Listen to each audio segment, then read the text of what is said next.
ফের ভাঙড়ে আক্রান্ত কলকাতা পুলিশ, উত্তেজনা এলাকা জুড়ে। রাজ্যে পালাবদলের পর পুলিশের উপর আক্রমণ করা নিয়ে কড়া হুঁশিয়ারি দিয়েছিলেন রাজ্যের মুখ্যমন্ত্রী শুভেন্দু অধিকারী, কিন্তু ভাঙড়ে পরিস্থিতি পরিবর্তনের কোনো সম্ভাবনা নেই।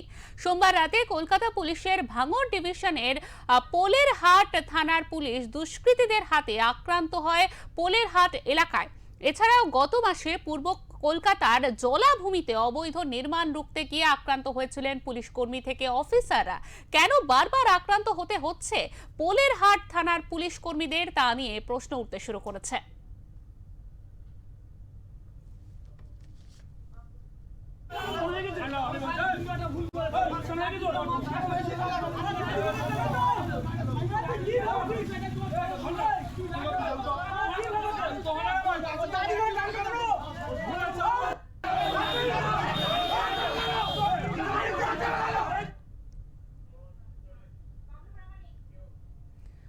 আমাদের সঙ্গে এই মুহূর্তে টেলিফোন লাইনে রয়েছেন আমাদের প্রতিনিধি বাবলু প্রামাণিক। বাবলু, যে বারবার অভিযোগটা উঠছে যে বারবার কিন্তু কলকাতা পুলিশকে আক্রান্তের শিকার হতে হচ্ছে এবং ভাঙড়ে আবারও আক্রান্ত হয়েছে পুলিশ, কেন এই ঘটনা বারবার হচ্ছে, কি জানা যাচ্ছে?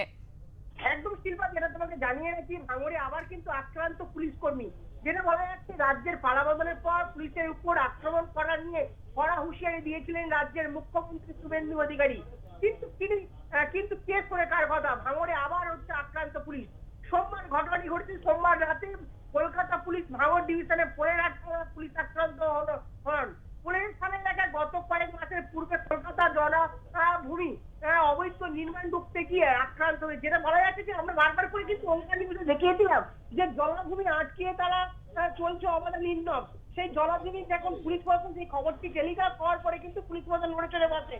সেই খবরটি টেলিকাস্টের পরে যখন পুলিশ প্রশাসন ঘটনাস্থলে যায়, যে বন্ধ করে অবরোধ, সেই অবরোধ থেকে বন্ধ করতে পুলিশের সঙ্গে রণমন্ত্র যুদ্ধ বেঁধে যায় ও তারপর পুলিশকে বেদরক মারধর করে, এমনকি অভিযোগ ওঠে। কিন্তু আমরা ওখান নিউজের থেকে আগে থেকে দেখাচ্ছি যে জলাভূমি সেই ভরাটগুলো সম্পূর্ণ বেআইনি, সেটা নির্মাণ চলছিল ভাঙড়ে। শিল্পা, একদমই বাবলু, অনেক ধন্যবাদ তোমায়।